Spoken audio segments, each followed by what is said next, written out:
France's position is unambiguously clear. The French know what they want. They want to crack those krauts, that's all. But Germany, my friend, sings a different tune. Germany has plenty of other thorns to worry about besides France. Such nonsense! I think that both Germany and France are cowards. They're just giving each other the finger in their pockets. Take my word for it, taunting each other is as far as they'll go. They'll never fight each other. I say, why fight? Who needs military buildup, congresses, expenditures? You know what I would do? I'd collect all the dogs in the country, inoculate them with a good dose of Pasteur's venom, and then let them loose in the enemy's territory. The enemy would be foaming at the mouth within a month. The head looks small, but it teems with grand ideas like the ocean with fish. A virtuoso. Come on, Michael Mikulich. You are funny. Well, Gemini and Gemini, but not a word about vodka repetitur. To our health. This sweet little herring here is the appetizer of all appetizers. Now, a cucumber's better. The scientists, since the creation of the world, have tried to but haven't come up with anything more clever than a pickled cucumber.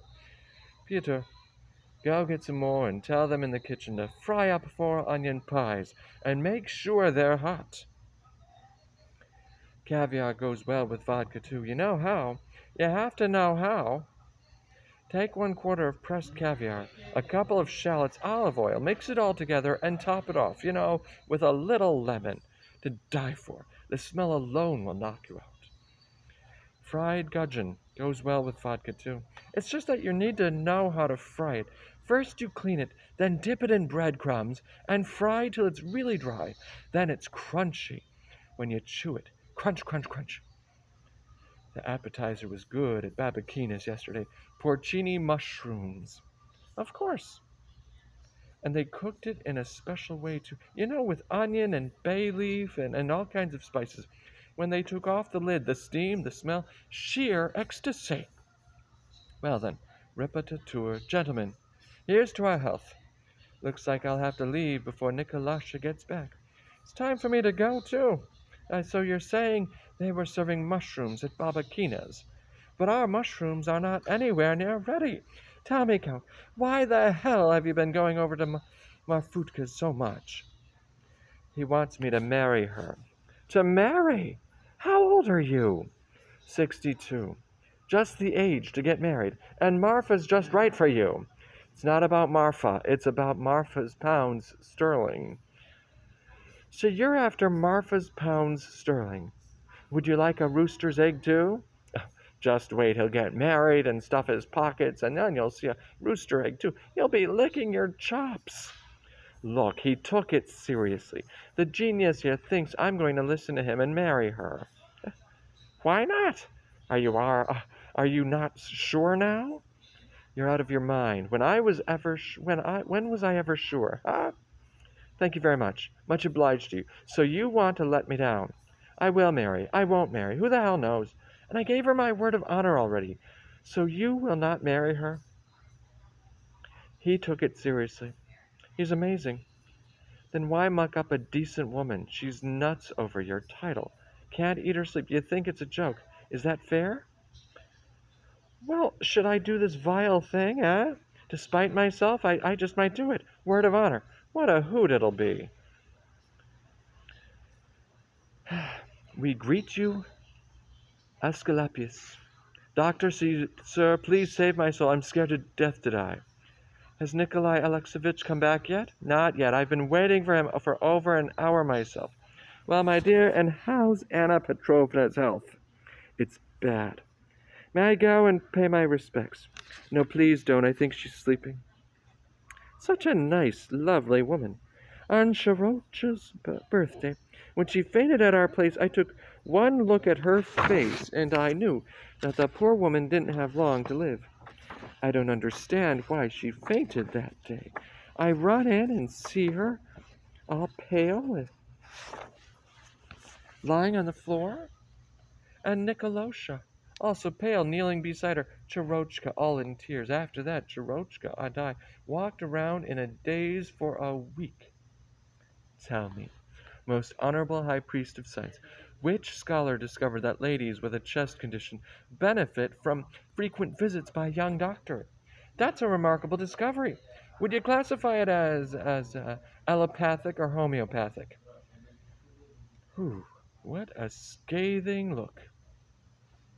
What's gotten you into you to say these things? Why did you have to insult him? Why does he have to lie? Consumption, no hope, she's dying, he's lying. I can't stand it. What makes you think he's lying? I can't believe that a person could just suddenly die. Let's not talk about it. Is Nikolai Alexeyevich home? Hello? Is he home? No, he isn't. In that case, goodbye. I must be going. Business, you know. I'm tired out. I can barely stand up straight. Where are you hailing from? From Barababanov's. We bridged all night. Just finished. I lost my shirt. That Barababanov. Lousy at cards. Listen to this. I'm playing hearts. He plays a diamond. I'm playing a heart. He plays a diamond. And so, not a single trick. We're playing out 4 clubs. I have the ace, the queen on hand, the ace, and 10 of spades. Spare me, for Christ's sake, please, spare me. You see, I had the ace, the queen of clubs, the ace, and 10 of spades. Go. I don't want to hear this. And all of a sudden, a disaster. The ace of spades gets trumped in the first round. Move away, or I'll shoot. Damn. Not a single person to talk to. Living here like in Australia or something. No common interest, no camaraderie. Everyone for himself. Well, I must be going. It's time. Time is precious. I pass. You damn near knocked me down. Ah, they're ubiquitous. That's where you are. And I have been looking for them all over the house. Hello to you, my boys, my falcons. Greetings, welcome. Why did you come here? On a special matter, my dear. A matter concerning your excellency. I am supposed to pay respects and to inquire after your health, and my little dolls asked me to tell you that if you don't come to see her by this evening, she'll cry her eyes out. She says, dear, take him aside and whisper it in her ear in secret. But why in secret? We're all friends here, and we're not stealing chickens. It's by law and love and civil consent. And although I never drink on this occasion, sinner that I am, I'll have a drink. And I will too. You wear well, you old magpie. I've known you as an old woman for about 30 years now. I've stopped counting. Buried 2 husbands and would marry a 3rd, but no one wants to take me out without a dowry. I had 8 children or so. Well, with God's help, we started a good thing here. And with God's help, we'll finish it right. They'll live in happiness, and we'll look at them and be merry. Peace and happiness to them. Whew, this vodka is strong. The oddest thing about it is that they really think that it's amazing. Wait, Pasha, should I do this vile thing despite myself? Just like, here, eat that, you old dog, Pasha. It's all empty talk, Count. You and I need to think about kicking the bucket. Marfutkas and the pound sterling passed us by a long time ago. Our time's over. No, I'll do it. Word of honor, I will. All I'm asking you is to give me 5 minutes. Nikolasha. Hello, my friend. I've been waiting for you for a whole hour. Hello, dear sir. Gentlemen, you've turned my library into a pub again. I've asked each and every one of you 1,000 times not to do that. There. You even spilled vodka on the papers. Crumbs. Cucumbers. It's disgusting. I'm sorry, Nikolasha. I'm sorry. Forgive me. I have to talk to you, my friend, about one especially important matter. And I do too. Nikolai Alexeyevich, may I have a word with you? He too wants me. I'll get to you next. Well, what is it? Gentlemen, it's confidential. Kindly, Pasha, you may drink as much as you want. It's your illness, but please don't turn my uncle into an alcoholic. He didn't used to drink. It's bad for him. My dear boy, I didn't know. I didn't even think about it. God forbid if this old child dies, it's not you, but me who is going to be worse off. Now, what is it? You see, my dear friend, I don't know how to begin so that it doesn't come out so heartless. Nikolasha, my heart aches. I'm blushing. I'm mumbling. But my dear boy, put yourself in my shoes. You see, I'm a slave, spineless. Forgive me. What is it? My wife sent me. Do me a favor. Please pay her the interest. You see, she won't stop badgering, baiting, and berating me. Get her off your back, for God's sake. Pasha, you know that I don't have the money now. I know, but what can I do? She doesn't want to wait. If she takes you to court, how will and I ever face you again? My own heart aches, Pasha, and I wish I could sink into the ground, but where can I get it? Teach me. Where? There's only one thing left for me to do. Wait till the fall when I see my wheat. She doesn't want to wait. Your situation's unpleasant, delicate, but mine is even worse. And there's nothing I can do. There's nothing to sell. Go to Milbach and ask him. He owes you 16,000. You know, Nikolasha, I know you'll get angry with me, but do it out of respect for the old drunk, as a friend. Look at me as a friend. We were both students once, liberals. We share interests and ideals. We both studied at Moscow University, alma mater. Here's my secret stash. At home, not a soul knows about it. Take it as a loan. Forget the pride. Look at it as a friend. I'd borrow money from you, word of honor, I would. That's the money on the table, even 1,100. Go see her today and hand it to her yourself. Here you go, Zaneta Zavishna. May you choke on it. Only watch out, for God's sake. Don't let anyone know that you borrowed it from me. If not, that gooseberry jam of mine will make mincemeat out of me. All right. All right. Don't. Don't. It was a joke. Forgive me, for Christ's sake. Feeling crummy, huh? Well, what are you going to do? It's your time of bitterness and sorrow. A person, my dear, is the same as a samovar. It doesn't always sit cold on a shelf. Sometimes when you put hot coals inside, it goes psh, psh. It's a damn stupid comparison, but I can't think of a better one. Hard times temper the soul. I don't pity you, Nikolasha. You'll get out of this scrape. It's a grind, but you'll have flour in the end. Still, it's a shame, and it bothers me to hear others talk. Tell me, where in the world do these rumors come from? There's so much gossip about you in town that you'd think the prosecutor's on his way to pay you a visit. They're saying you're a killer, a robber, and a bloodsucker. That's nothing. But my head hurts, though. It's all because you think too much. I think nothing at all. Nikolasha, just forget about it and come see us. Shirochka loves you, understands, and appreciates you. She's a good and honest person. Not after me or her mother. She takes after somebody other. Sometimes I look at her, and I can't believe that a fat-nosed drunk like me could have such a treasure. Go talk to her about intelligent things, and you'll cheer up. She's a loyal and sincere person. Pasha, dear, please leave me alone. I understand. I understand. Yes, I see. Goodbye. I still have to make it to a school consecration. She's intelligent. Yesterday, Chirochka and I were talking about gossip, and she fired off an aphorism. Papa, fireflies, she said, shine at night only to make it easier for the night birds to see and feed on them. Good people exist in order to give gossip and slander something to feed on. How do you like that? A genius. George Sand. Pasha, what's happening to me? I wanted to ask you that myself, but I confess I was embarrassed. I don't know, my friend. On the one hand, I thought the scraped urine has gotten the better of you. But on the other hand, I know you are not the kind to, you know, you don't give in to troubles. It's something else, Nikolasha, but what exactly, I don't know. I don't understand myself, it seems, but on the other hand, no. You see, what I wanted to say is this.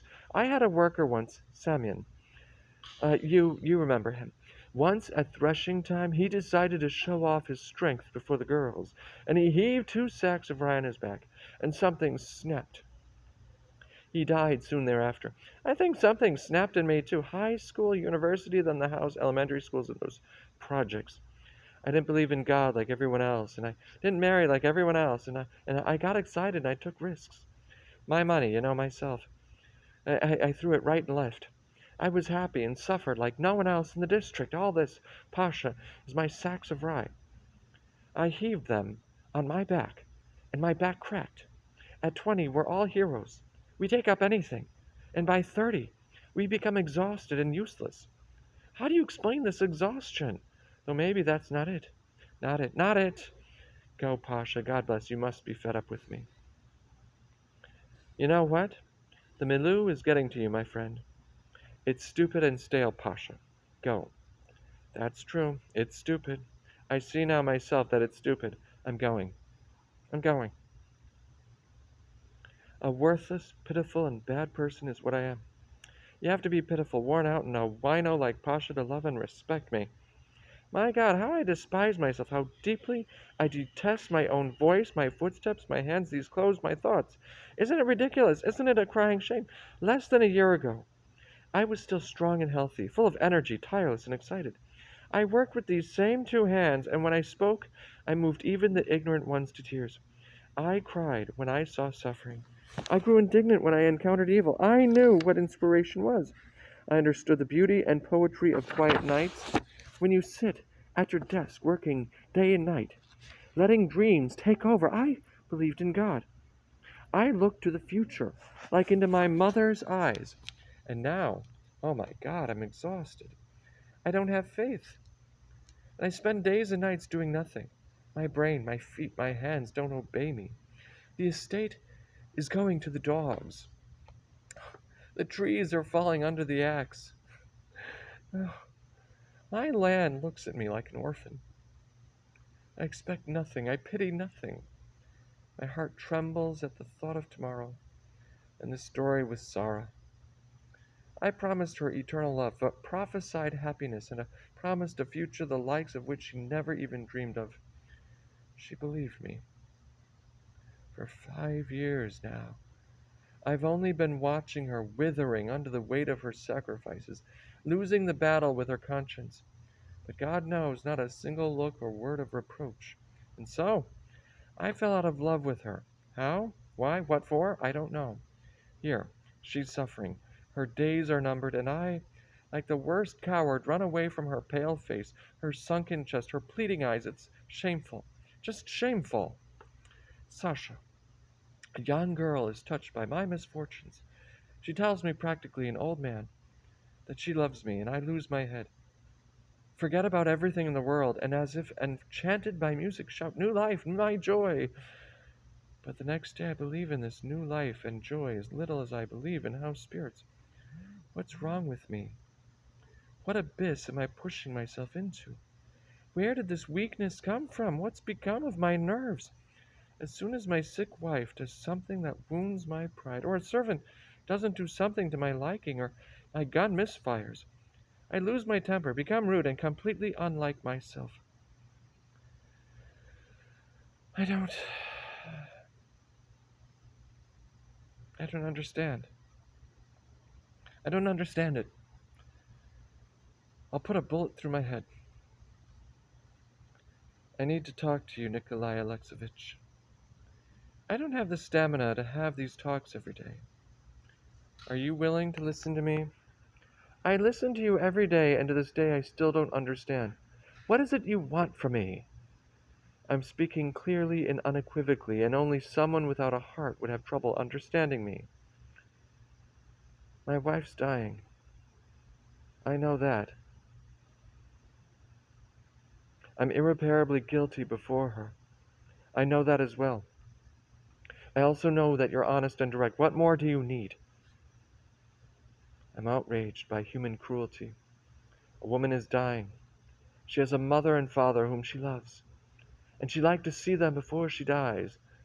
They know very well that she's dying and that she still loves them, but that damn cruelty. It's as if they want to shock everyone with their religious zeal. They still curse her. You're the person she has sacrificed everything for: her family, nest, her conscience, and you, for obvious reasons, and the open go gallivanting to the Lebedevs every evening.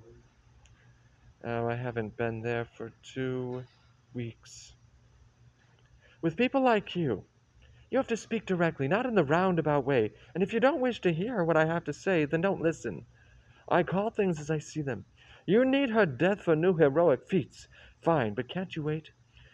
If you only let her die peacefully, without chipping away at her, with your open cynicism, do you think that Miss Lebedev with her dowry would leave you? If not now, then in a year or two, you, my amazing Tartuffe, you could turn the girl's head and take over her dowry just the same as now.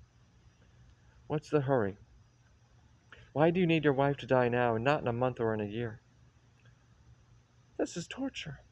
You're a very bad doctor if you think that a person can control himself ad infinitum. It takes a great deal of effort on my part not to respond to your insults. Come on. Who are you trying to fool? Take off your mask. Wise man, think about it. You think that it's so easy to understand me, don't you? I married Anna to get a large dowry. They didn't give me the dowry. I missed the mark, and now I'm trying to do her in so I could marry another one and take her dowry. So simple and easy, isn't it? The man in a simple and uncomplicated machine. No, doctor, inside each one of us. There are far too many wheels, bolts, and valves to be able to judge each other based on first impression or by two or three external traits. I don't understand you.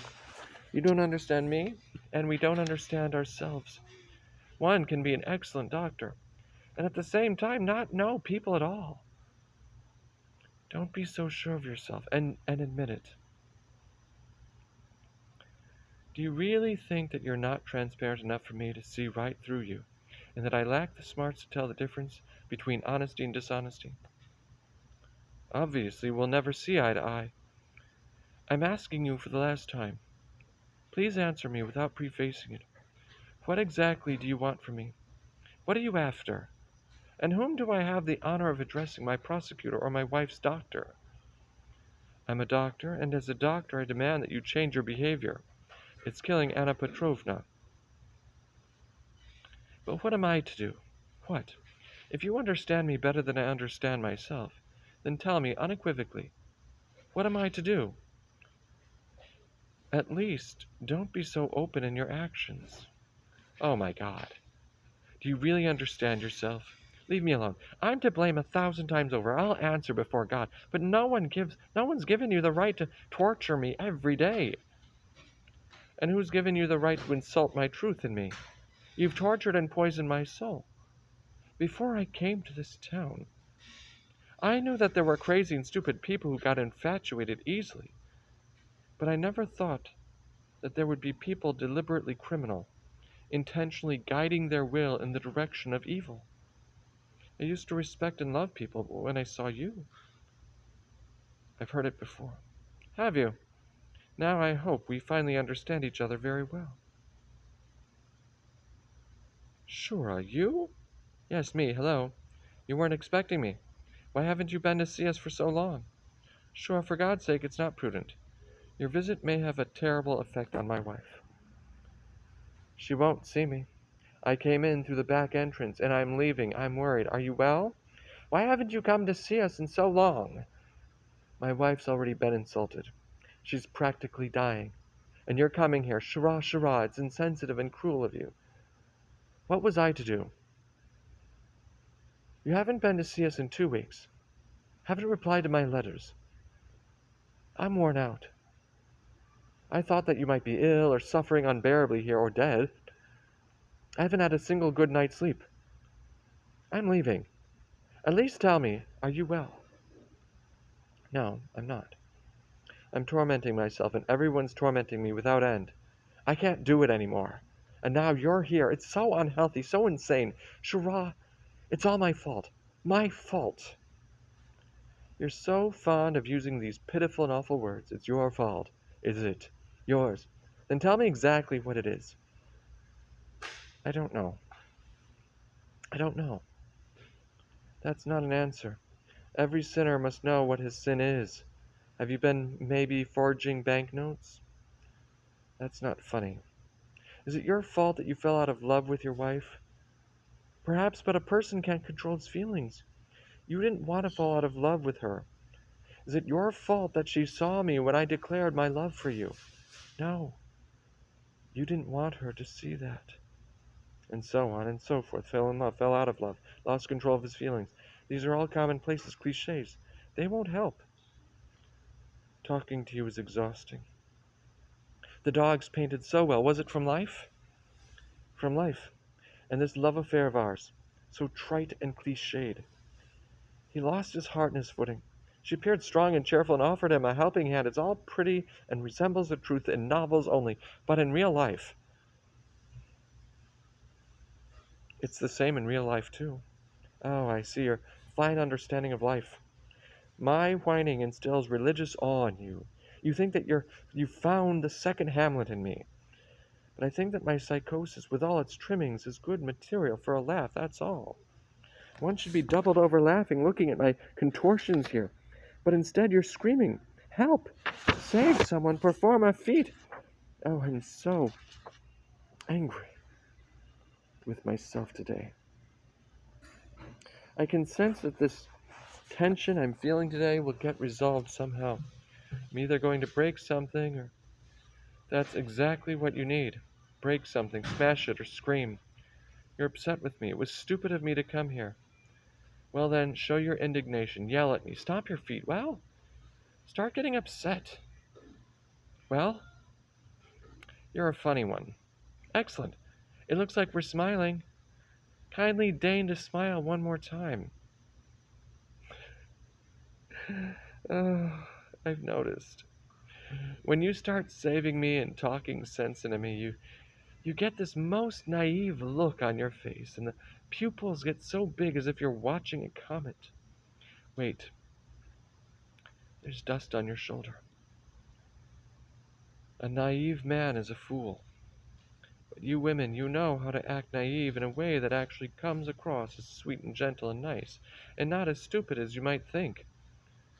Only why do you all do the same thing?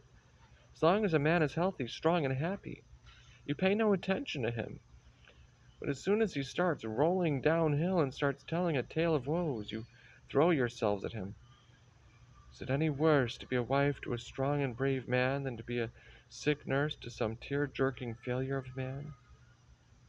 It's worse. But why? Darwin doesn't know about it. Otherwise, he'd make mincemeat out of you. You're ruining the human race. Pretty soon, thanks to you, only whiners and lunatics will be born into this world. There are a lot of things men don't understand.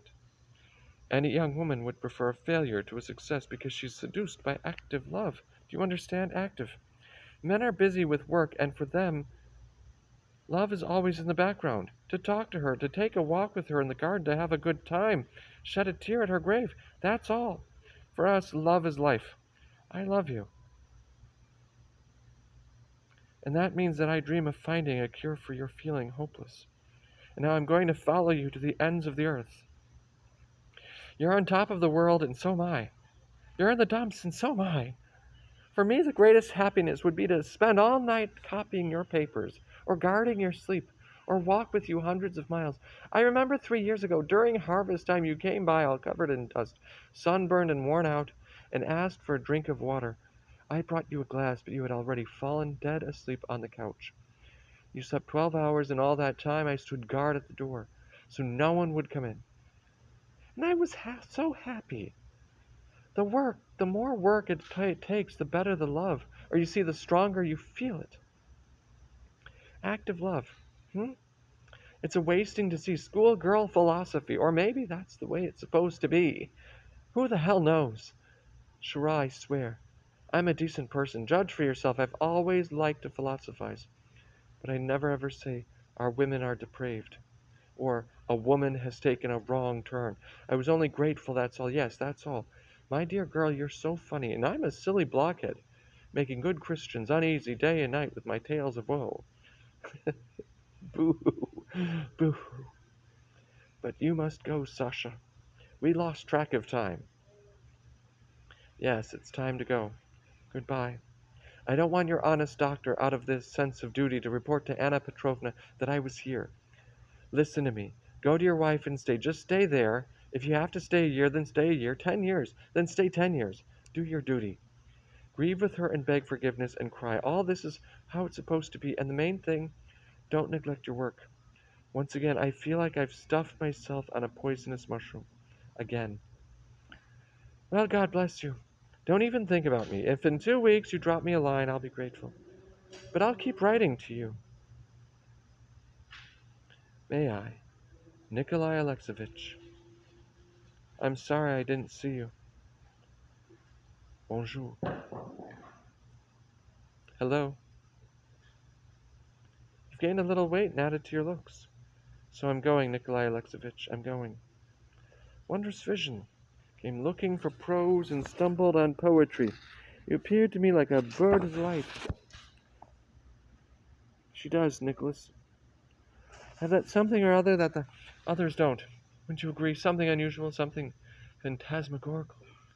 Come to think of it, she's the richest bride in town, but her mother is such a battle axe that no one will want to get involved.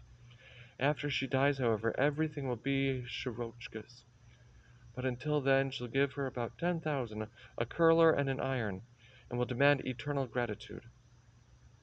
El Juan de los Macores. Would you care for some? They are good, quite smokable. Get out of my house this instant. This instant! Get out this instant! Nicholas, what does this mean? Why are you upset? Why? Where did you get these cigars? You think that I don't know why and where you take the old man every day? What do you care?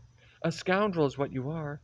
These dastardly schemes of yours that you have been blabbing around town have made me dishonest in everyone's eyes. We have nothing in common, and I'm asking you to leave my house immediately. I know that you're irritated, and that's why I'm not upset with you. Insult me all you want, but it's time to quit this melancholy. You're not a schoolboy anymore. What did I just tell you? Are you toying with me? See, Anna Petrovna's here. I'm leaving. Why was she here? I'm asking you, why was she here? Don't ask me, Anyuta. I'm deeply sorry. You can punish me all you want. I'll bear it all, but don't ask me. I have no strength to talk. Why did she come here? Oh, so that's how you are. Now I understand you. Finally, I can see the kind of person you are, dishonest and low. Do you remember you came and lied that you loved me? I believed you. Left my mother and father, my faith, and followed you. You lied to me about truth and goodness, and about your honest plans, and I believed your every word. I never lied to you, Anyuta. I lived with you 5 years, pining away and getting ill, but I loved you and never left you for 1 minute. You are my idol, and now, all this time you have been openly deceiving me. Anyuta, don't say something that's not true. I've made mistakes, but I've never lied to you, not once. You've no right to reproach me for that. Now I understand everything. You married me thinking that my mother and father would forgive me and give me money. That's what you thought. Oh my God. Anyuta, you're trying my patience. Be quiet. As soon as you saw that there was no money, you changed your game. Now I remember everything and I understand. You never loved me. You've never been faithful to me. Never. Sarah, that's a lie. You can say whatever you want, but don't insult me with a lie. A dishonest and low person, that's what you are. You owe Lebedev money, and now, to wiggle out of paying back the debt, you want to turn my daughter's head, deceive her, just like you once deceived me. Isn't that true? For God's sake, stop it. I can't control myself. I'm choking with ire, and I may insult you. You've always lied shamelessly. Not only to me, always blaming Borkin for your dishonest actions. But now I know who's behind them. Stop it, Sarah. Go away. I'm burning to say something dreadful. I'm itching to say something dreadfully insulting. Stop it, you yid. I won't stop. You've been lying to me too long to stop now. So you won't stop. For God's sake. Go and deceive that Lebedev girl now.